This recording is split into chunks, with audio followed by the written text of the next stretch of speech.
Hey, BC here for BC Nephro. Thanks for watching. I'm Dr. Brian Cronin, board-certified nephrologist and clinical specialist in hypertension. Today's topic, mineralocorticoid antagonists, how I use them in hypertension and kidney disease. But before we get into that, make sure you check out the other videos at this channel.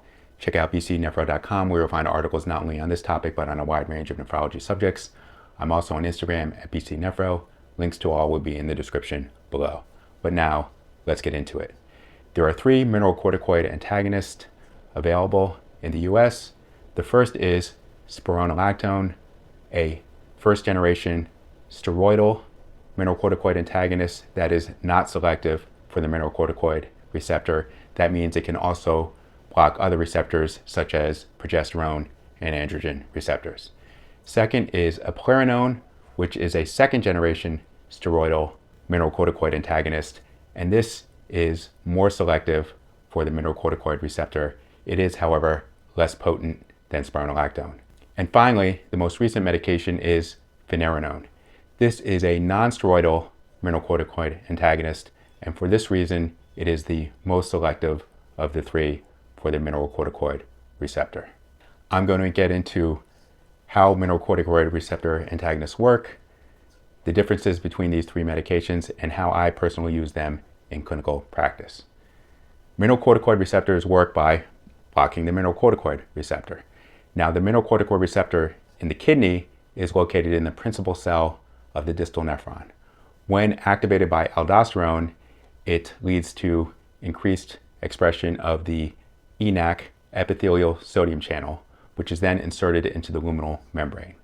When this channel is present, there is increased sodium reabsorption in the distal nephron, and this creates an electrochemical gradient for potassium secretion.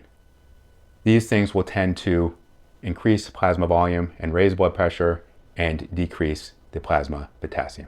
Now, by blocking this receptor, there will be increased renal sodium and decreased potassium secretion. This will tend to lower blood pressure and raise the potassium. So based on this mechanism of action, it's clear how mineralocorticoid antagonists can be useful in the treatment of hypertension and hypokalemia. It also should be intuitive that it would be beneficial in states of aldosterone excess, such as primary hyperaldosteronism. However, in addition to this, these medications can decrease urinary protein excretion and help slow the progression of chronic kidney disease. It does this by decreasing intraglomerular pressure, decreasing stress and damage on podocytes, and decreasing interstitial inflammation and fibrosis that can be mediated by aldosterone. Now, let's get into the differences between these 3 mineralocorticoid antagonists.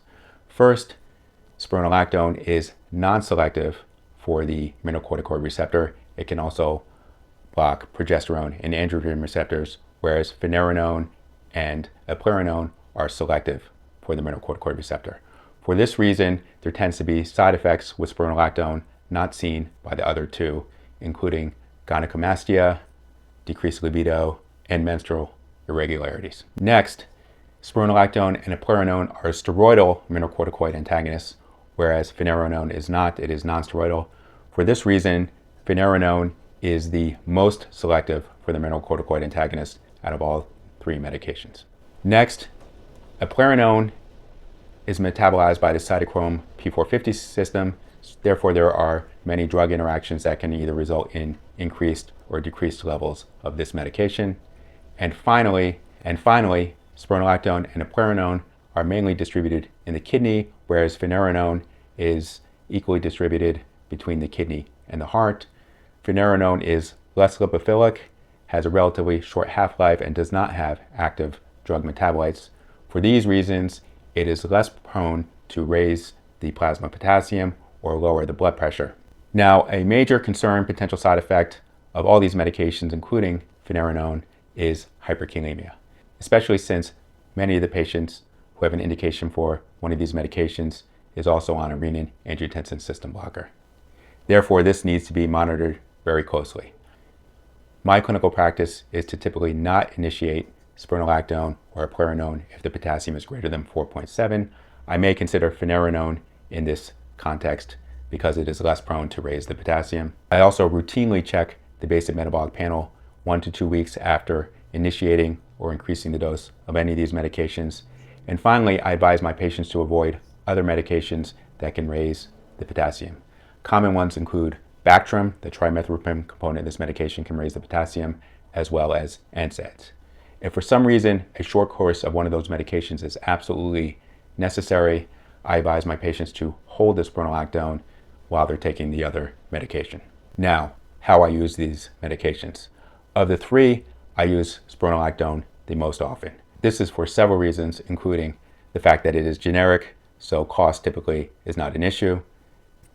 It is more potent than Eplerenone, and I typically get a good clinical response at the 25 milligram dose, rarely need to go higher than this dose, and the adverse side effects such as gynecomastia are uncommon at the 25 milligram dose. So the reasons I would use spironolactone include confirmed primary hyperaldosteronism, either pre-surgery or in a patient in which surgery is not possible. Resistant hypertension, it is typically the fourth line agent after a renin-angiotensin system blocker, thiazide, and dihydropyridine calcium channel blocker. I would use it sooner in a patient who had a contraindication or intolerance to one of the other three medications or had hypokalemia. I also use it in patients with proteinuric kidney disease, either diabetic or non-diabetic, who still have overt proteinuria, and that is a protein creatinine ratio of greater than 500 milligram per gram or an albumin creatinine ratio greater than 300 milligram per gram, despite being on a renin-angiotensin system blocker, particularly if they have hypertension and a normal potassium. If one of these patients had a normal blood pressure or relatively high potassium, I would preferentially use an SGLT2 inhibitor. And finally, hypokalemia, particularly if there was hypertension. In a patient with hypokalemia who had a normal or low blood pressure, I would preferentially use amiloride. Now, Eplerenone. So I would typically use Eplerenone in a patient with any of the above indications that I mentioned for spironolactone, but who is unable to tolerate spironolactone. Now we're going to get into Finerenone. Finerenone was studied in the Fidelio DKD study in patients with type 2 diabetes, albuminuria, who were already on a renin-angiotensin system blocker. There were two subgroups of patients, one who had microalbuminuria, so that's an albumin creatinine ratio of 30 to 300, who also had confirmed diabetic retinopathy and an estimated GFR between 25 and 60. They also included patients who did not have documented diabetic retinopathy if they had overt albuminuria, an albumin creatinine ratio between 300 and 5,000, and an estimated GFR between 25 and 75. What they found was this medication decreased albuminuria by about 31% as compared to placebo, and it also decreased the progression of the kidney disease, which was defined as either kidney failure, death from a renal cause, or a sustained decrease in estimated GFR by at least 40%. It had a minimal effect on the blood pressure. The systolic blood pressure decrease was only about 2 to 3, and also had a low incidence of hyperkalemia. Only about 2.3% of these patients had to discontinue the medication because of that. Now, my niche for the use of Finerenone is somewhat based on this, but slightly more restrictive than the study. So I would use it in a type 2 diabetic with overt proteinuria, so an albumin creatinine ratio greater than 300 or protein creatinine ratio greater than 500, despite already being on a renin-angiotensin system blocker or intolerant of that medication, as well as being on or intolerant of an SGLT2 inhibitor, who also had a normal blood pressure and or a high or high normal potassium. If this patient had hypertension and a normal potassium, I would preferentially use spironolactone. So that's it. Thanks for watching. An overview of mineralocorticoid antagonists and how I use them in kidney disease and hypertension. Please share this video with someone who you think might be interested in learning about this topic. It's spreading the message word of mouth. That really helps the channel grow. If you made it this far, you might as well hit like and subscribe. Leave a comment or question below. I got the idea for this video on a comment that someone had left for a prior video. And until next time.